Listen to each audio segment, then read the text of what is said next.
Breaking news చూస్తున్నారు. హైదరాబాద్ గచ్చిబౌలిలో దారుణం జరిగింది. ఆస్తి కోసం బామర్దిని సుపారీ ఇచ్చి హత్య చేయించాడు బాబా. వద్దు బాబా చంపొద్దంటూ వేడుకున్నా కనికరించకుండా హత్య చేశాడు. ఈ కథను మిమ్మల్ని కాస్త కలవరపరచచ్చు. అయితే మిమ్మల్ని కలవరపాటుకు గురి చేయడం ఆర్టీవీ ఉద్దేశం కాదు. కానీ ఇటువంటి కథనాలు చూసినప్పుడు కాస్త కలవరపాటుకు గురే అవకాశం ఉంటుంది. కాబట్టి దీనికి సంబంధించి తగిన జాగ్రత్తలు తీసుకోమని చెప్పి ఆర్టీవీ సూచించడం జరుగుతోంది. బయట ప్రపంచంలో ఏం జరుగుతుందో మీకు చూపించి తద్వారా మీకు అవగాహన కల్పించడం, మిమ్మల్ని అప్రమత్తం చేయడంలో భాగంగానే కథనం చూపించడం జరుగుతుంది తప్ప మిమ్మల్ని కలవరపాటుకు గురి చేసే ఉద్దేశం ఆర్టీవీకి లేదు, ఉండదు. ఉద్యోగం రావడం లేదని మనస్తాపంతో బలవాన్ మరణానికి పాల్పడినట్లుగా చిత్రీకరించే ప్రయత్నం చేశాడు. ఆలస్యంగా వెలుగులోకి వచ్చింది ఈ ఘటన. గచ్చిబౌలిలో ఓ ప్రైవేట్ హాస్టల్ నిర్వహిస్తున్న నెల్లూరు జిల్లాకు చెందిన శ్రీకాంత్ అదే హాస్టల్లో ఉంటూ జాబ్ కోసం వెతుకుతున్నాడు. శ్రీకాంత్ బామర్ది యశ్వంత్ పందేలు వేసి అప్పుల ఊబిలో చిక్కుకున్నాడు. శ్రీకాంత్ బామర్ది యశ్వంత్ ఆస్తిపై కన్నేశాడు బావ శ్రీకాంత్. సుపారీ ఇచ్చి హత్య చేయించాడు శ్రీకాంత్. అనంతరం నెల్లూరు జిల్లా కావలిలో మృతదేహాన్ని ఖననం చేశాడు. యశ్వంత్ మృతిపై తల్లిదండ్రులకు అనుమానం కలిగింది. హైదరాబాద్ వచ్చి హాస్టల్ దగ్గర సీసీ ఫుటేజ్ని పరిశీలించాలనుకున్నారు తల్లిదండ్రులు.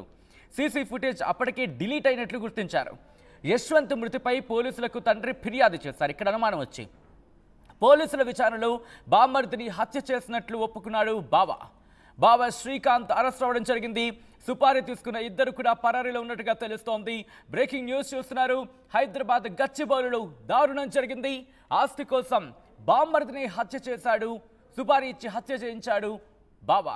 అప్డేట్స్ అందించేందుకు మా ప్రతినిధి పెట్రీషియా ఫోన్ లైన్లో సిద్ధంగా ఉన్నారు. పెట్రీషియా, అసలు ఇంతకీ ఏం జరిగింది?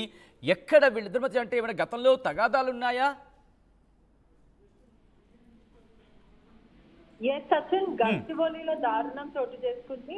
ఆస్తి కోసం సొంత బామర్దిని సుపారీ ఇచ్చి మరీ హత్య మార్చిన బావ. ఇదంతా కూడా ఆలస్యంగా వెలుగులోకి అయితే వచ్చింది. ఏదైతే ఆలస్యంగా వెలుగులోకి వచ్చిందని పూర్తిగా తెలుస్తుంది. ఒకవైపు కూడా ఈ నెల 1వ తారీఖు ఘటన చోటు చేసుకుంది. ఉద్యోగం రాలేదు అంటే తీవ్రమైన మనస్తాపానికి గురయ్యి ఆత్మహత్య చేసుకున్నాడు అంటే చిత్రీకరించే ప్రయత్నం అయితే చేశారు నిందితుడు. బాడీని కూడా తగలబెట్టి అంటే ఆ కార్యక్రమాలన్నీ పూర్తిగా ఫినిష్ చేశారు. ఒకవైపు కుటుంబ సభ్యులకి సొంత తండ్రికి అనుమానం రావడంతో వెంటనే వాళ్ళందరూ కూడా పోలీసులకి కంప్లైంట్ చేయడం అయితే జరిగింది. పూర్తిగా కూడా ఇదంతా కూడా డబ్బు కోసమే జరిగింది. ఏదైతే బావ ఉన్నాడో సొంత బామర్దిని అతి దారుణంగా హతమార్చాడు. మొత్తం మీద కూడా డబ్బుల కోసం అంటే పూర్తిగా ఎవరైతే బావ ఉన్నాడో అతనికి ఫినాన్షియల్ ప్రాబ్లమ్స్ ఉండడం వల్ల బామర్ది ఆస్తికి కన్ను పడ్డదని కూడా పూర్తిగా అయితే తెలుస్తుంది. మొత్తం మీద కూడా ఆత్మహత్య చేసుకుని చిత్రీకరించే ప్రయత్నం చేశారు. కుటుంబ సభ్యులకైతే వెంటనే అనుమానం వచ్చింది. అనుమానం రావడంతోనే గచ్చిబౌలి పోలీస్ స్టేషన్ కి ఫిర్యాదు ఇవ్వడం అయితే జరిగింది. ఏదైతే గచ్చిబౌలిలోనూ ఒక బాలాజీ గర్ల్స్ హాస్టల్ నడిపిస్తూ ఉంటాడు బాబా శ్రీకాంత్ అని కూడా పూర్తిగా తెలుస్తుంది. అదే ఉద్యోగం కోసము ఊరు నుంచి వచ్చిన యశ్వంత్ అని ఎవరైతే మృతుడు ఉన్నాడో అతను ఆ ఉద్యోగం చేయడానికి అయితే వచ్చాడని కూడా పూర్తిగా అయితే తెలుస్తుంది. ఏదైతే ఇప్పుడు ఎవరైతే బావ ఉన్నాడో అతనికి పూర్తిగా కూడా అప్పులు ఎక్కువ అయిపోయి అప్పులు ఎక్కువ అవ్వడంతో సుపారీ ఇచ్చి మరి యశ్వంత్ ని చంపించాడు. పూర్తిగా కూడా ఉరేసుకొని చనిపోయాడు అంటూ చిత్రీకరించే ప్రయత్నం చేశారు. మీరు అతి దారుణంగా ప్లాన్ చేసి మరి ఊపిరి ఆపేశారని కూడా పూర్తిగా అయితే తెలుస్తుంది. కుటుంబ సభ్యులకి వైపు కూడా సుపారీ ఇచ్చిన ఇంకా ఇద్దరు కూడా ఉన్నారు. వాళ్ళిద్దరు కూడా పరారీలో ఉన్నారని కూడా తెలుస్తుంది. అంటే బావ చంపకుండా ఇద్దరికి సుపారీలు ఇచ్చి మరీ చంపాడంటే ఎంత దారుణమో. సొంత రిలేషన్షిప్ అయినప్పటికీ కుటుంబ సభ్యులన్నా కనికరం లేకుండా కేవలం డబ్బు కోసం ఒక ఫినాన్షియల్ వాళ్ళ ఓన్ బెనిఫిట్స్ కోసం చంపడం అనేది చాలా దారుణమైన విషయము. ఎంత కుటుంబ సభ్యులు అయినప్పటికీ కూడా కేవలం ఫినాన్షియల్ ప్రాబ్లం ఉంటే అది ఇంకా కష్టపడో లేకపోతే ఇంకా దారులు ఉంటాయి. కానీ ఇతను తొక్కింది మాత్రం ఖచ్చితంగా అడ్డదారితే. చంపొద్దు అని వేడుకున్నప్పటికీ కూడా సుపారికి గ్యాంగ్ కి కొంత లక్షల వరకు డబ్బులు ఇచ్చి అతి దారుణంగా చంపి ఆ తర్వాత ఉరేసుకుంటూ అంటూ కుటుంబ సభ్యులు ఆల్రెడీ నెల్లూరు వాసులు అని తెలుస్తుంది. ఉరేసుకొని చనిపోయాడు. తీవ్రమైన మనస్తాపంకి ఉద్యోగం లేదు అనే ఒక మనస్తాపంకి గురయ్యారని కుటుంబ సభ్యులు కూడా క్రాస్ చెక్ చేసి చెప్పడం కూడా జరిగింది పోలీసులకి.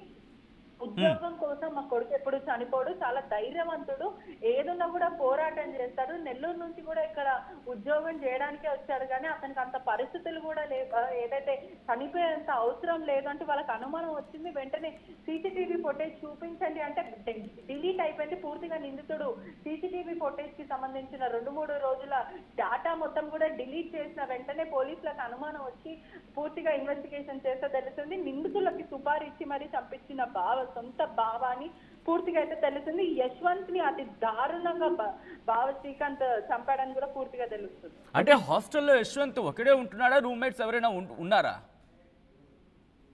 అతనితో పాటు కూడా నివసించే వాళ్ళు కూడా ఉంటారు. వీళ్ళంతా కూడా ఒక హాస్టల్ అంటే పీజీ, బాలాజీ పీజీ హాస్టల్ నడిపిస్తూ ఉంటారు. ఆ హాస్టల్లో ప్రధానంగా చాలా మంది ఉద్యోగం చేసే వాళ్ళు, మైగ్రేట్ అయ్యే వాళ్ళు కూడా ఉంటారు. అంటే ఊర్లో నుంచి తరలి వస్తుంటారు, ఇక్కడ హైదరాబాద్ లో బ్రతకడానికి చాలా మంది వస్తారు. ఉద్యోగం చేస్తున్న వాళ్ళు వాళ్ళ ఓన్ పని చేసుకుంటూ ఉంటారు. కానీ హాస్టల్లో మాత్రం ఒకవైపు మనం చూసుకుంటే హాస్టల్ వాళ్ళదే కాబట్టి అలౌ చేయడం అంటే క్యాజువల్లీ పీజీ హాస్టల్లో అవుటర్స్ ని మాత్రం అలౌ చేయరు. సెక్యూరిటీ పరంగా కూడా ఎక్కడ కూడా అలౌ చేయకూడదు, అది రూల్స్ లో కూడా అగైనెస్ట్. అది ఎవరైనా సరే నివసిస్తున్న వాళ్ళు రెసిడెంట్స్ అక్కడ ఉంటున్న వాళ్ళని మాత్రమే అలౌ చేస్తారు. కానీ ఈ హాస్టల్ మొత్తం వాళ్ళదే కాబట్టి వాళ్ళ ఓన్ కంట్రోల్ లో ఉంది కాబట్టి వాళ్ళిద్దరు ఎవరైతే సుపారీ ఇచ్చే గ్యాంగ్ ఉందో, రౌడీ గ్యాంగ్ అంతా కూడా లోపలికి వచ్చి అతి దారుణంగా ఊపిరి ఆపేసి మరీ చంపారు. ఆపిన తర్వాత ఉడేసుకునేలాగా చిత్రీకరించారు. అంటే వెంటనే అతన్ని ఫ్యాన్ కి ఊరి వేయడంకి సంబంధించిన ఏదైతే చీర కట్టడం కానీ అంటే చిత్రీకరించారు. పూర్తిగా సీన్ అంతా కూడా ఒక సూసైడ్ అటెంప్ట్ కి ప్రయత్నించారంటూ, అంటే అక్కడ ఉన్న వస్తువులు కూడా చిందరబందర చేయడము, మొత్తం మీద అంటే కుటుంబాన్ని కానీ పోలీసులను కానీ అందరినీ తప్పుదోవ పట్టించే ప్రయత్నం చేశారు. ఈ ఘటన కూడా ఫస్ట్ కి జరిగితే ఆలస్యంగా వెలుగులోకి వచ్చింది. కేవలం కుటుంబ సభ్యులకు అనుమానం వచ్చి మాత్రమే ఇదంతా కూడా బయటకు వచ్చింది. ఒకవేళ కుటుంబ సభ్యులకి అనుమానం రాకపోయి ఉంటే నిందితులు తప్పించుకునే వాళ్ళకి క్లారిటీగా మనకైతే తెలుస్తుంది. రైట్ పెట్రిషియా, సో మొత్తంగా అయితే మాత్రం హైదరాబాద్ గచ్చిబౌలిలో దారుణం జరిగింది. ఆస్తి కోసం బామర్దిని సుపారీ ఇచ్చి హత్య చేయించాడు బావ. వద్దు బాబా చంపద్దంటూ వేడుకున్న కనికరించకుండా హత్య చేశాడు.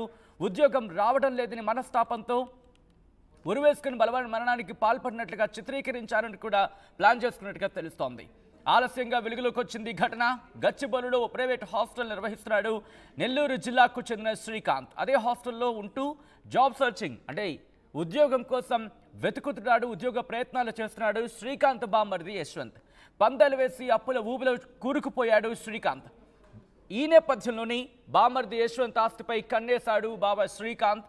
సుపారీ ఇచ్చి హత్య చేయించాడు శ్రీకాంత్. అనంతరం నెల్లూరు జిల్లా కావలలో మృతదేహాన్ని ఖననం చేశాడు. యశ్వంత్ మృతిపై తల్లిదండ్రులకు అనుమానం కలిగింది. హైదరాబాద్ వచ్చారు, హాస్టల్ దగ్గరికి వెళ్లారు. అక్కడ సీసీ ఫుటేజ్ని పరిశీలించాలనుకున్నారు. కానీ అక్కడ వాళ్ళకి షాకింగ్ న్యూస్ తెలిసింది. సీసీ ఫుటేజ్ అప్పటికే డిలీట్ అయిపోయినట్లు గుర్తించారు. దీంతో యశ్వంత్ మృతిపై పోలీసులకు తండ్రి ఫిర్యాదు చేశారు. అప్పటికే అనుమానం వచ్చింది. ఈ నేపథ్యంలో పోలీసులను ఆశ్రయించారు ఆయన. పోలీసుల విచారణలో బామర్దిని హత్య చేసినట్లు ఒప్పుకున్నాడు బావ శ్రీకాంత్ని అదుపులోకి తీసుకున్నారు పోలీసులు. సుపారీ తీసుకున్న ఇద్దరు కూడా పరారీలో ఉన్నట్టుగా తెలుస్తోంది.